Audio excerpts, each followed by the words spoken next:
connaître et annoncer la parole de Dieu. La parole de Dieu, dans le fond, ben, c'est Jésus-Christ, la parole vivante, et c'est la Bible, la parole écrite.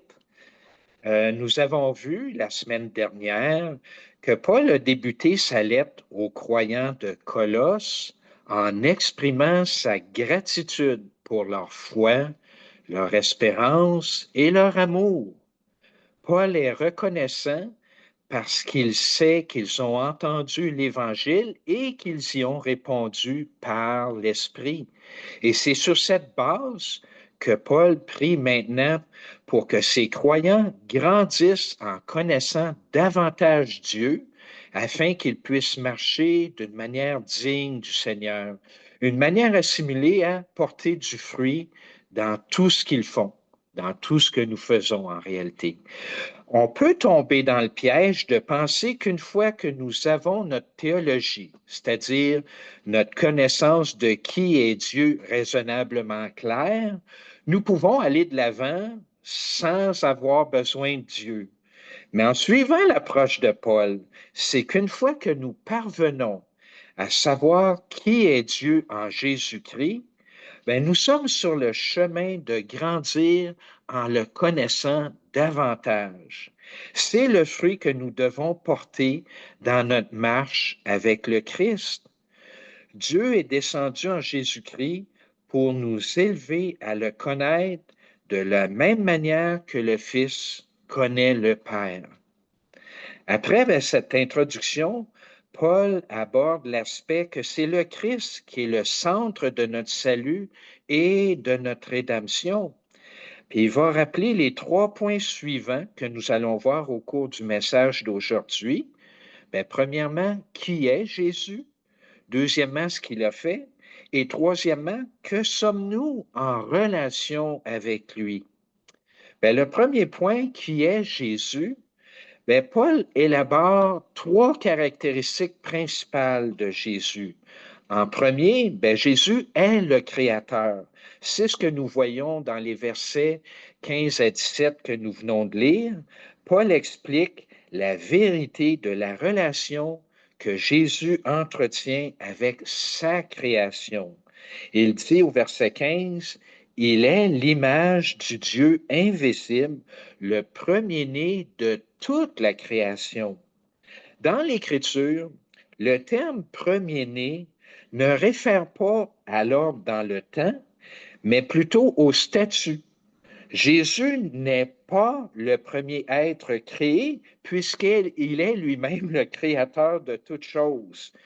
Premier-né signifie de première importance, de premier rang. Premier-né sur toute la création, autrement dit, ça signifie à la fois suprême sur toute la création et avant toute la création. Jésus n'est pas un être créé, il est le Dieu éternel, le Créateur. Paul utilise aussi le mot image pour rendre ce fait clair. En grec, ce mot ne signifie pas une copie, mais plutôt la représentation exacte. Jésus est une représentation ou une révélation exacte de Dieu. Comme l'auteur de l'Épître aux Hébreux l'affirme, Jésus est la représentation exacte de l'être de Dieu, ou encore, Jésus a dit dans Jean chapitre 14, verset 9, celui qui m'a vu a vu le Père. Bon, bien sûr, la nature révèle l'existence, la puissance, la sagesse de Dieu, mais elle ne peut pas nous révéler l'essence même de Dieu. Et c'est seulement en Jésus que le Dieu invisible se révèle pleinement et parfaitement. Puisqu'aucune simple créature ne peut parfaitement révéler Dieu, Jésus doit donc être Dieu. Et là, ben justement, il a créé toutes choses. C'est ce qu'on lit au verset 16. Car en lui ont été créées toutes les choses qui sont dans les cieux et sur la terre, les visibles et les invisibles, trône, dignité, domination, autorité. Tout a été créé par lui et pour lui. Puisque Jésus a créé toutes choses, il est lui-même incréé. il est le premier-né de tous parce qu'il a créé toutes choses. Il n'est pas étonnant à ce moment-là que les vents, les vagues lui obéissent et que la maladie et la mort fuient devant lui, car il est le maître de tout. Toutes choses ont été faites par elle et rien de ce qui a été fait n'a été fait sans elle. Ce que Jean a écrit dans son Évangile, chapitre 1, verset 3.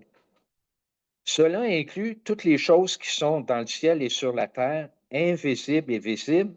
Toutes choses sont sous son commandement. Aussi, toutes choses existent pour lui. Tout a été créé par lui et pour lui, lit-on à la fin du verset 16. Tout existe en lui, pour lui et par lui. Jésus est la sphère dans laquelle le cosmos tout entier existe. Il est l'agent par lequel toutes choses ont été créées et celui pour qui elles ont été créées. En ce qui concerne la création, Jésus est la cause première, il l'a planifiée. Il est aussi la cause instrumentale, il l'a produite. Et il est la cause finale, il l'a faite par amour. C'est ce qui est sa nature et la gloire de Dieu. La création de Dieu, même si elle est toujours présentement sous l'emprise du péché, c'est ce qu'on voit dans Romains chapitre 8, verset 22, elle existe pour la gloire de Dieu. Puis enfin, il soutient toutes choses. Au verset 17, en parlant de Jésus, il est avant toute chose et toute chose subsiste en lui. Jésus n'a pas seulement créé toutes les choses, il les fait vivre à chaque instant. Il contrôle toutes choses et par lui, toutes choses se tiennent. Comme l'a dit Paul aux païens athéniens, Dieu nous donne à tous, croyants et non-croyants, la vie et le souffle et tout le reste. En effet, c'est en lui que nous avons la vie, le mouvement et l'être. Jésus est le soutien de tout. Tout ce qui est existe en lui et pour lui. Notre monde et le cosmos entier appartiennent au Seigneur et nous pouvons être sûrs qu'il ne nous laissera pas le détruire. Il a le dernier mot. Comme deuxième caractéristique, Paul mentionne que Jésus est la tête de l'Église.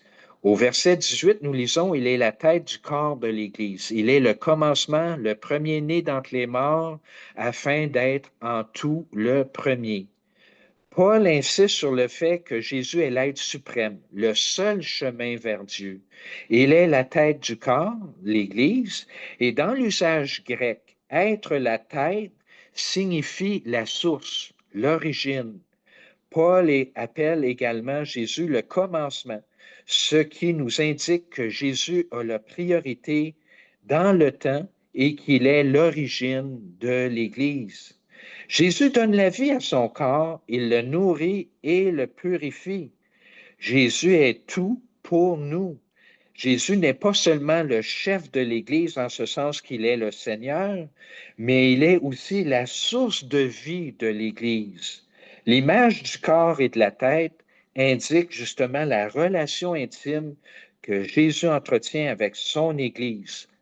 Là où Jésus va, le corps suit. Il est le premier-né d'entre les morts. Bon, ça, nous avons vu le terme premier-né, que ça signifie premier en importance. Bien que Jésus ne soit pas la première personne à être ressuscité d'entre les morts, il est le plus important de tous ceux qui ont été ressuscités d'entre les morts, car sa résurrection entraîne la résurrection de tous. Jésus est le fondateur d'une humanité nouvelle qui a son être en lui. Ainsi, Jésus est suprême à tous ses égards. Il est sauveur, créateur et chef de l'Église. Le mot traduit par suprématie n'est utilisé nulle part ailleurs dans le Nouveau Testament. Il est lié au mot traduit par le mot nouveau-né, premier-né, c'est-à-dire, puis il magnifie la position unique de Jésus. Le Christ est tout et il est en tout. c'est à peu près aussi complet et donc suprême que l'on puisse obtenir. C'est ça, c'est lui, Jésus. Et Jésus aussi, comme troisième caractéristique, Paul dit qu'il est le réconciliateur de tous. Et au verset 19, nous pouvons lire, car Jésus a voulu que toute la plénitude habitât en lui.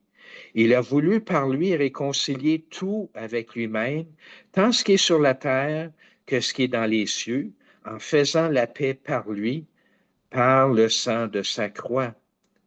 Paul insiste sur le fait que la plénitude de Dieu habite en Jésus. Le mot plénitude est pléroma en grec. Paul insiste sur le fait que Jésus n'est pas simplement une émanation parmi d'autres, il est prééminent, suprême. Jésus a toute la plénitude de Dieu.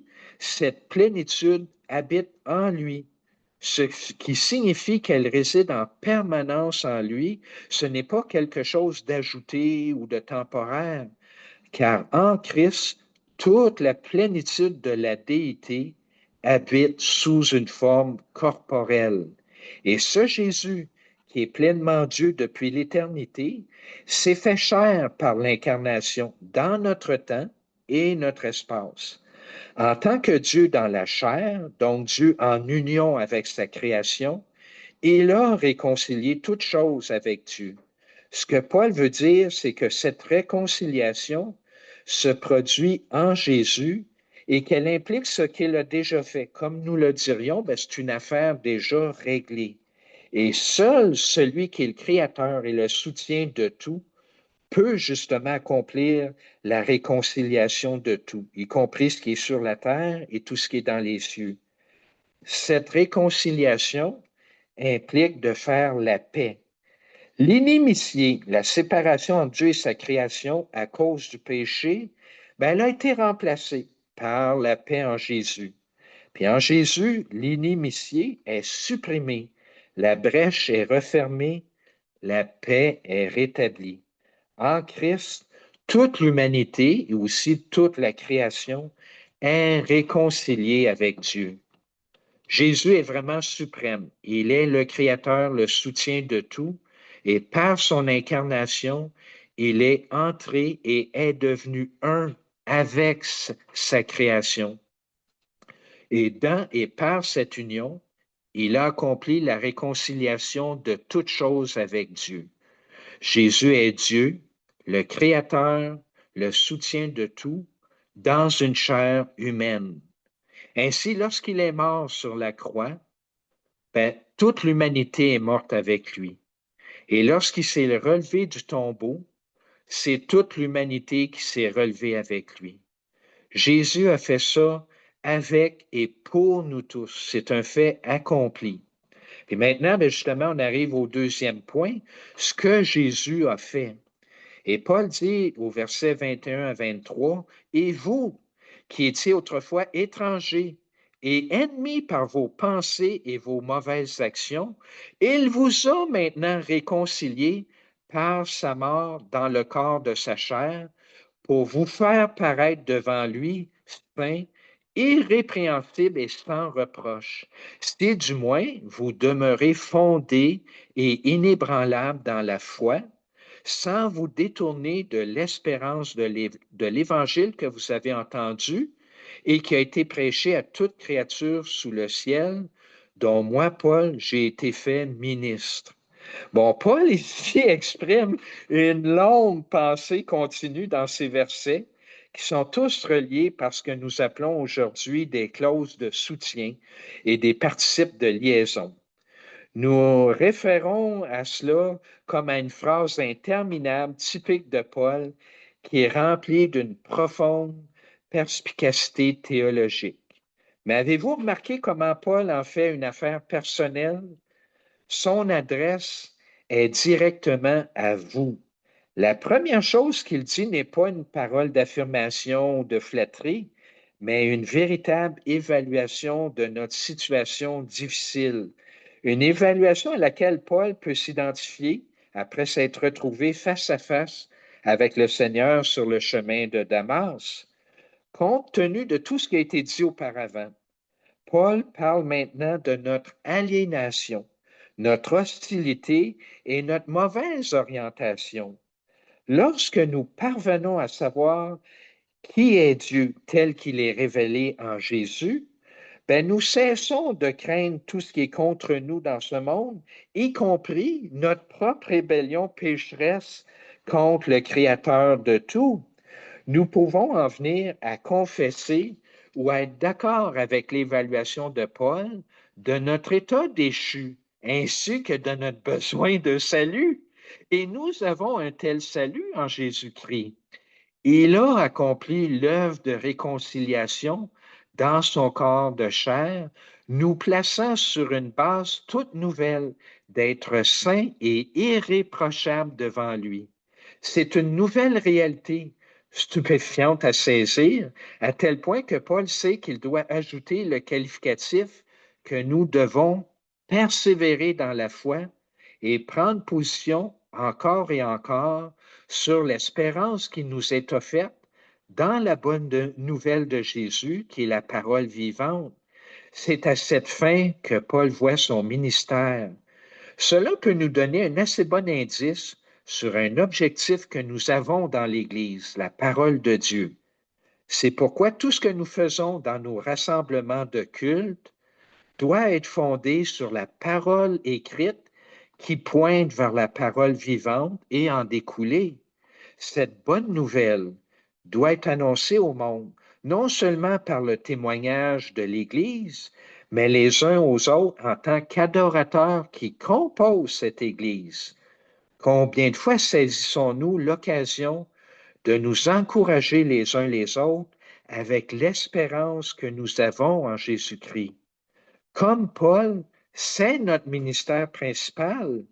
La proclamation de la parole de réconciliation et d'espérance de Dieu découle du fait de savoir que Jésus a accompli cette réalité pour nous.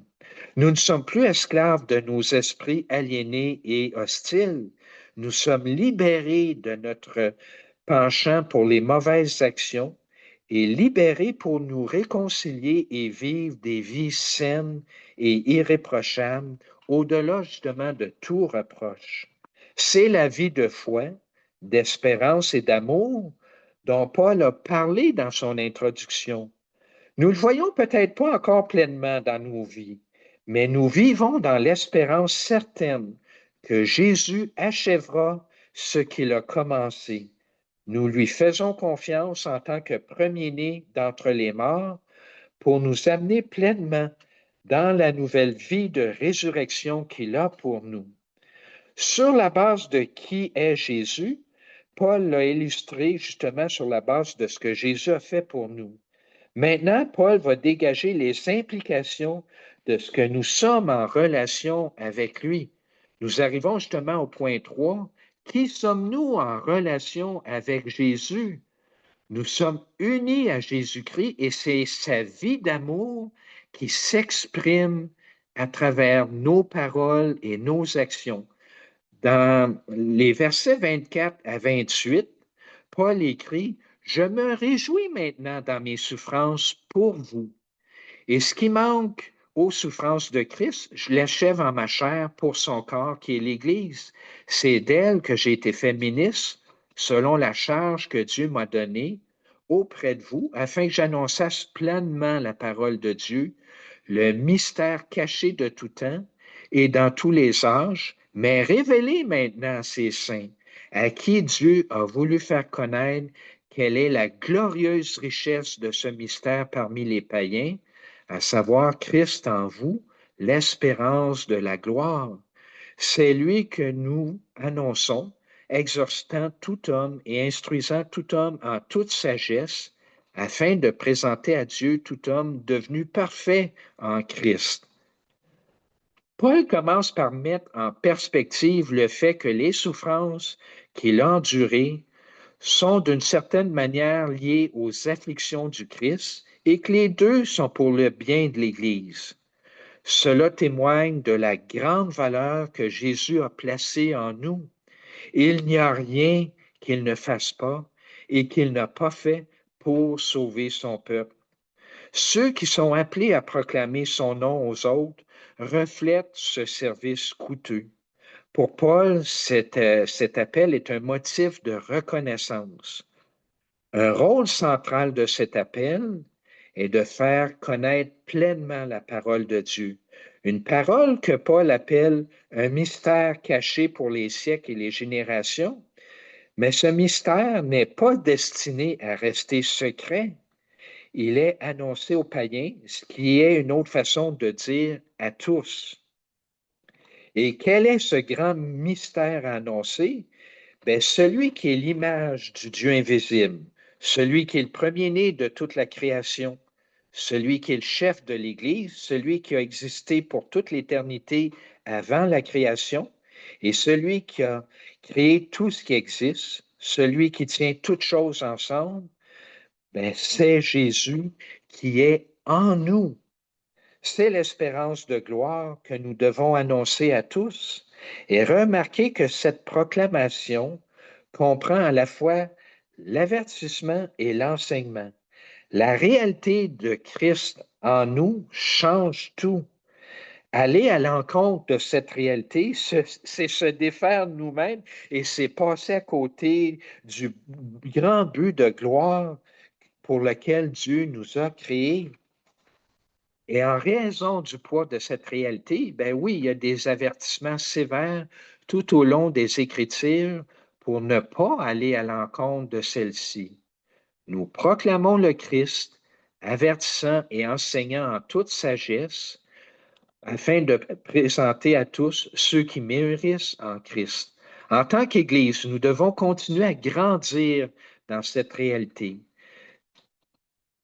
Si nous vivons dans la foi, l'espérance et l'amour, qui sont justement la vie partagée avec nous en Christ, nous nous joindrons au même ministère dans lequel Paul a trouvé tant de joie, proclamer la bonne nouvelle de Jésus-Christ.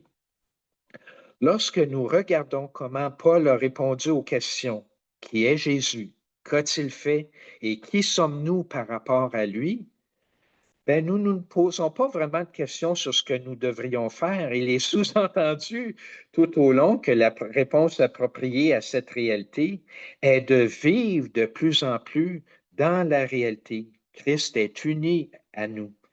Une façon de s'exprimer est de mettre l'accent sur l'écoute et la proclamation de cette parole de l'Évangile. En tant que croyants, si nous voulons grandir en Jésus-Christ, nous devons rester dans la parole de Dieu. Et Jésus est cette parole dans laquelle nous demeurons. C'est sa parole écrite, la Bible qui sert à cette fin. Et c'est aussi une parole que nous proclamons les uns aux autres et aussi au monde. Les croyants ont cette joie de connaître la parole vivante en se nourrissant profondément de la parole écrite. Ainsi, par ces rappels de ce que Jésus a fait pour nous, Paul nous amène dans la relation la plus profonde possible avec le Père en Jésus par l'Esprit. Maintenant, nous pouvons être encouragés à recevoir à nouveau cette parole pour nous-mêmes et aussi à la transmettre aux autres. Ce mystère profond n'est pas un secret à garder pour nous. Et en conclusion, en examinant cette section puissante et profonde, nous pouvons marquer trois vérités importantes. Jésus a pris soin de toutes choses. Toutes les choses ont été créées par lui et pour lui. Il existait avant toutes choses et aujourd'hui, il soutient ensemble toutes choses. Il a réconcilié toutes choses par la croix et il n'est pas étonnant que Paul ait déclaré qu'en toutes choses, ben, Jésus a la suprématie. Puis comme deuxième point, ben, nous avons vu que Jésus est tout ce dont nous avons besoin. Nous avons la plénitude de Dieu en lui. Nous avons reçu justement cette plénitude. Et Dieu le Père, comme troisième point, est heureux lorsque son Fils Jésus est honoré et mis en avant. C'est clair dans l'Écriture, nous ne devons pas seulement considérer Jésus, mais l'adorer aussi. Dans Jean chapitre 5, verset 24, c'est écrit que celui qui n'honore pas le Fils, ben, n'honore pas le Père qui l'a envoyé. Puis finalement, ben, en résumé, Jésus est le Créateur, le chef de l'Église, le réconciliateur de tous. Il est le Dieu éternel. Dans nos églises et nos vies, il mérite la prééminence. Proclamons cette vérité à chaque fois que nous en avons l'occasion. À Dieu soit la gloire. Amen.